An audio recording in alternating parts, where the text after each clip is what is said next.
It started on a quiet morning in the small Balkan village of Kalyth. The people, waking to work their fields, found the river that sustained them had turned red. Not the brown of mud or the crimson of algae blooms, but the unmistakable color of fresh blood. At first, they blamed the dawn light, a strange trick of the sun rising over the mountains. But as the day wore on, the water stayed red. It was thick, almost syrupy, and when the wind shifted just right, it carried a metallic smell, like iron and decay. Panic began to set in. The old village priest was the first to give voice to their shared terror. He looked at the impossible river and whispered, "It has happened again." You see, there were stories, legends the elders kept close, never sharing with outsiders. They spoke of a time, long ago, during a great famine. Desperate, the villagers had made a dark pact, sacrificing their own, casting blood into the river to beg the old gods for rain.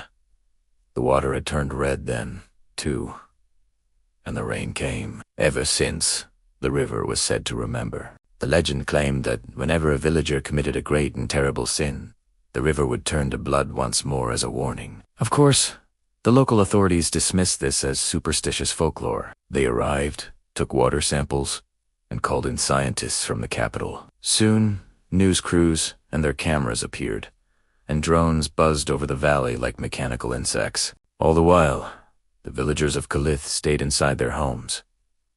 Doors locked, windows shuttered, lighting candles and praying. By the second night, a deeper dread had fallen over the village. The livestock, their instincts screaming, refused to drink from the crimson water. Dead fish began to float to the surface, their eyes clouded, their mouths open as if caught in a silent scream. The scientists were baffled.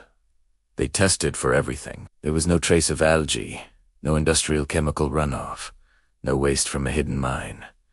The water was, by all accounts, clean, except for one impossible detail. Its color came from hemoglobin, but it wasn't human blood.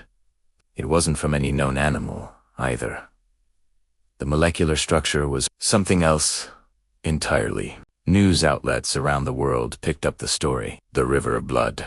Te, Kalyth, Italiano. The internet laughed, creating memes and conspiracy theories. The world watched with detached amusement until the lead researcher, a respected biologist named Dr. Petrov, disappeared. His research tent by the riverbank was found ripped open from the inside. His expensive equipment was scattered and broken. His digital recorder, however, was still running. When they played it back, his last words were faint but terrifyingly clear. "It's moving. The water. It's moving against the current." After that night, something changed. The river began to recede, as if it were being drained by something massive, deep underground. By morning, the flow was gone. The water that remained was clear again. The village of Kalyth seemed to collectively exhale, believing the nightmare was over. But it was only the beginning. Those who had even touched the red water, a child who dipped her hand in, a farmer who tried to test its thickness, began to show strange, dark bruises on their skin. They looked like fingerprints, pressing outward from beneath the flesh. Some experts on the news speculated about radiation or an unknown bacteria, but the villagers knew better. They whispered the old words, "The river takes back what was promised." Within a few weeks, 3 people were dead. Their autopsies were inconclusive, but the reports all noted the same horrifying detail. Their blood had coagulated inside their bodies, turning thick, dark, and hard. The government acted swiftly. They sealed off the entire area, citing a public health emergency due to unidentified contamination. The scientists were silenced, their findings classified. The remaining villagers were forcibly relocated, their homes and histories abandoned.